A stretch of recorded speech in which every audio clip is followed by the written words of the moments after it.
Okay, memo to Hollywood. If you have 2 movies worth of material, then make 2 movies worth of material.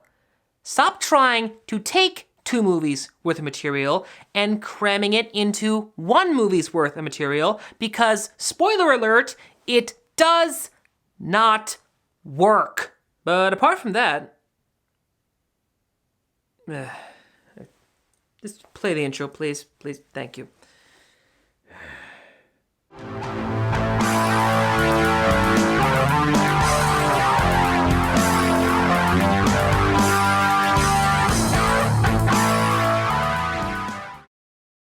Roland Emmerich is one of those Hollywood movie directors who's very easy to admire as an artist, but not so much as a person.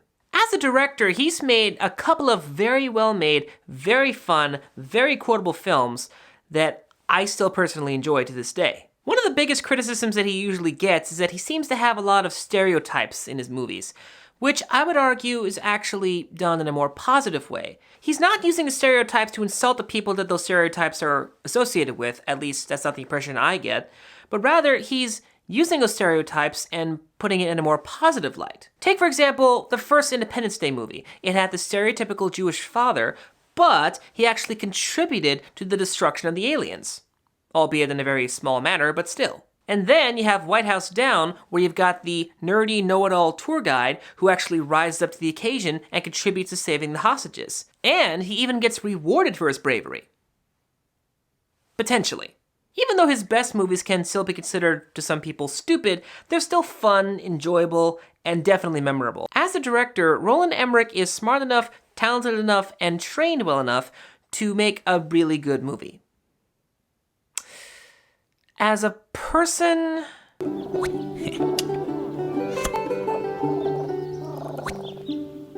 Will Shakespeare of Stratford was not a member of the upper classes. How was he so familiar with their ways? I believe writing comes from the heart. So I'm asking myself, why doesn't a single play or poem by William Shakespeare reflect the life of the man from Stratford? Yeah, I don't think we get along very well. And there was nothing good about this movie. But even so, when Roland Emmerich isn't enabling attention-crazy conspiracy theorists or pissing off historians, he's at least making sure that whatever movie he's making is made properly, with the right amount of balance.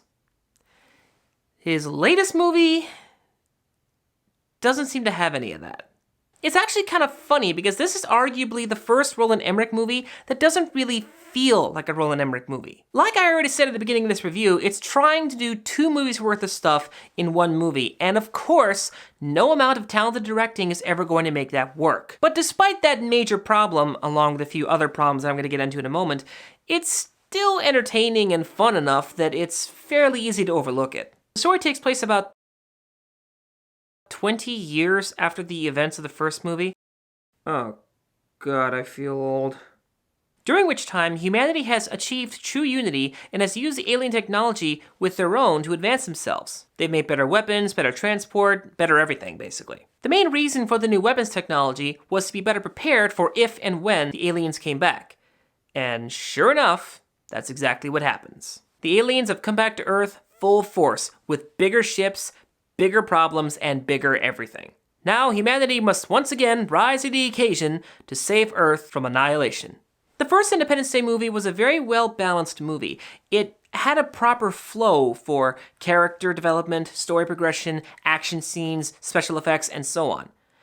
Its sequel doesn't seem to have any of that. This movie is in such a rush to get through all the stuff that it has that it doesn't even have any breathing space. It's got the old characters from the first movie, it's got new characters it wants to do, it wants to exposit about the new technology, it wants to exposit about the good guys, it wants to exposit about these other alien races that came before humans, it wants to establish setup for other movies in the future, it wants to be a giant kaiju movie, it wants to do so much in such a small space that it doesn't feel like a movie, it feels like a video game demo. And it's also not helped by the fact that most of the characters you're introduced in this movie are given so little time to develop that you don't really care about them. And it especially doesn't help that some of the characters are played by horrendously bad actors. Especially this young lady, who A, really can't act to save her life, and B, looks so much like Alicia Vikander that you wonder why they didn't just hire Alicia Vikander. Oh, Right, she's too expensive. Okay, I get it. Now, I know that I sound like I hate this movie, but I don't. I just didn't enjoy it as much as I thought I would.